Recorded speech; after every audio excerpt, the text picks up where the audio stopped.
And so I know this sounds a little bit contrived, but when I got my hair cut, I was actually traumatized.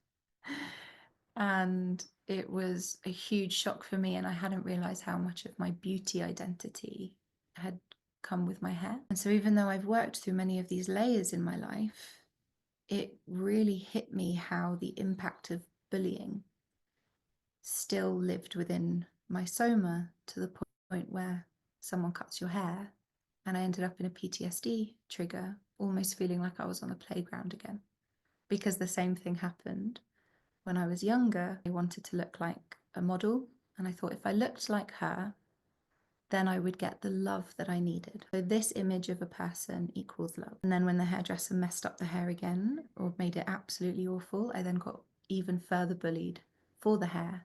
So it was like, okay, I need to be that even more, because the further I get away from that picture, the less love I receive.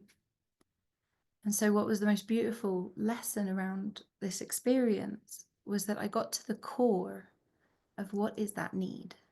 And that need is to be worthy of love. So then I was able to give that to myself and feed that into my system. And now nothing matters as much as it did before. And I've been able to release so like new layers that I hadn't realized were still active in my system. And that supports you to move into the new and to release the past without needing to be grappling, but actually energizing your way forward.